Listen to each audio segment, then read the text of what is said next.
Hi everyone! Today I'm going to show you something that really kept me tossing and turning last night, and it is a trigger that can do it all. So if we open up our menu, go to our Gizmos tab, grab out a trigger. Typically when you pull out a trigger, it doesn't do anything. So what we want to do is build a script that allows the trigger to do anything. And so this is relatively simple. And so for anyone watching who doesn't want the to do the script, that's fine. This is a world that I'm giving away, so you can just import the script and the trigger. And what's going to happen is you'll be able to attach, the script will be attached, and then you'll be able to select whether it's players or objects. And then when you tie in objects, so say a sound effect or visual effects or an animated object, when the trigger is entered by either a player or an object that's been tagged, then those things will happen and it's just going to work. It's so simple. And so let's go ahead and dive right into building the script. So we're going to pull out our script block, and this is going to be called trigger it. And the way it's going to work is it's going to work with trigger enter events. So we say when trigger is entered by a player or when trigger is entered by an object. These are two events that we want to work.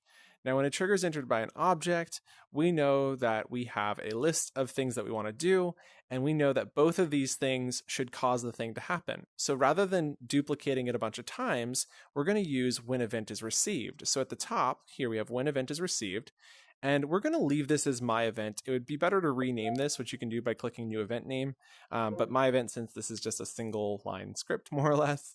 And so here at the bottom of our events tab, you're going to see send event to object, which we can then put into when trigger is entered by player and when trigger is entered by object. Okay, so now when the trigger is entered by a player or an object, we are sending off this my event. And my event does it all. And so the way it works is on our actions tab, we have a lot of things that can happen, right? And the ones that really matter to us are the ones that kind of connect to other gizmos, right? So if we roll down here, we have play animation. That one's important. We have play sound. That one's important. We have play visual effects. Perfect. This has been pretty simple. So at this point, all we need to do is create some object variables. And the easiest way to do this is to head to your variables tab and create new object variables. And so the first object will be called sound1. Then we'll create another one. There we go. And now we just drag these over. And now the reason I've added a 1 here is because we're going to duplicate this 3 times so you could have 3 sounds, 3 visual effects, and 3 animations all connected to a single trigger. But we're going to first start by dragging these over. So we've got play sound on sound 1, play visual effect on visual effect 1, and play animation on animated 1. This is fabulous. So now we're just going to dupe these 2 times, excuse me. And now we have 3 of each, and we just need to make some object variables and fill them in. So I'll come back in 2 seconds. And that's it, you guys. Look at that. We've got 9 different object variables. We have 9 different things that can all happen when this trigger is entered. I want to take this a step further, but at this point, we're going to stop for just a moment and attach it to the trigger so you can see that it works. So trigger it.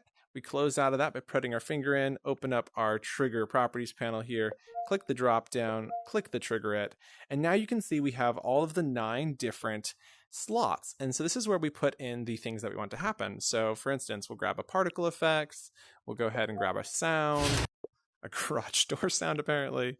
We don't want these to play on start. We'll go ahead and grab the reference pill. So the reference pill is this blue pill right here. We grab that, put that into sound. Sure, it can go into sound 3. And then we'll go ahead and grab this prototype effects, and we're not going to play this on start, not looping, and we'll go ahead and grab that and put that under visual effects 3. There we go. And then from this point, you can now close out of these, and we're going to just make these bigger. And we're going to make this nice right there. And the last thing that's important about triggers is making sure there's a visual element to them. So I always recommend grabbing just any shape. It doesn't really matter too much, but we need a visual indicator. And I learned this because I was like trying to make triggers and show off scripts. Turns out if there's not a visual indicator, you can't really find it. So here we know that's where our trigger is. And if we walk here, whoa, that was a loud garage door. But just in case you didn't see that, we'll jump into it one more time. That was awesome. I've deleted the sound effect and the visual effect to make this more importable for you.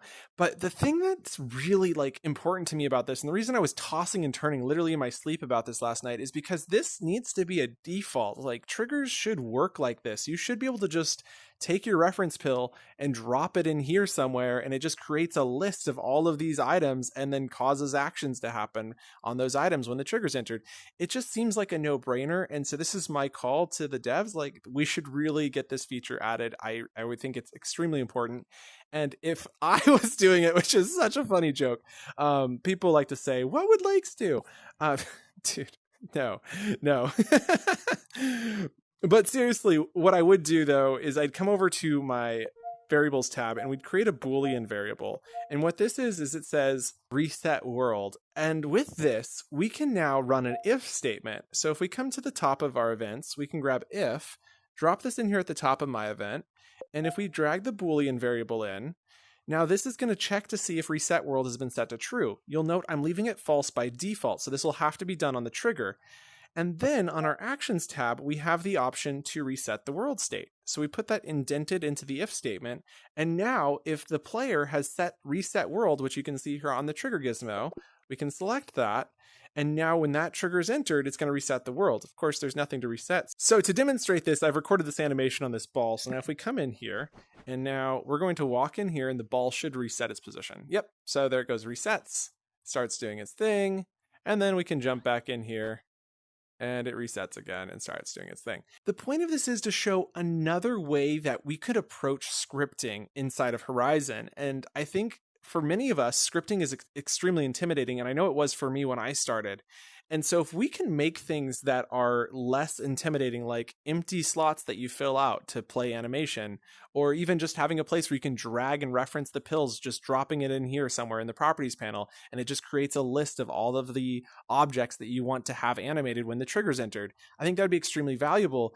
And then even just having this kind of Boolean switch to say, you know what, I want this trigger to be able to reset the world when it's entered.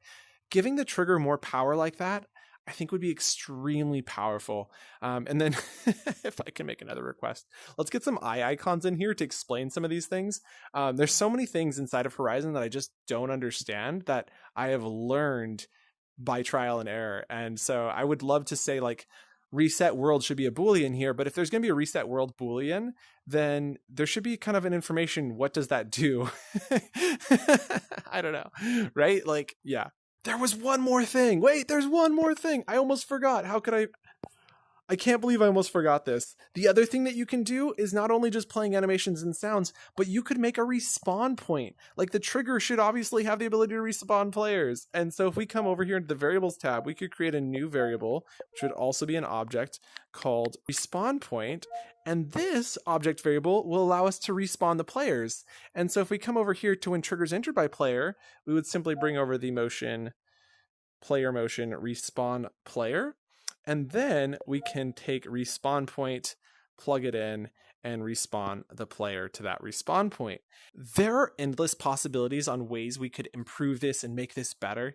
But my call to action here is just saying, let's get this easier for people who are just starting out to make their worlds more interactive. And I hope through this video and this demo world, which again, we're giving away for free. So if you'd like a copy, just leave your username in the comments. Don't forget to like and subscribe, and we'll see you in Horizon. Bye.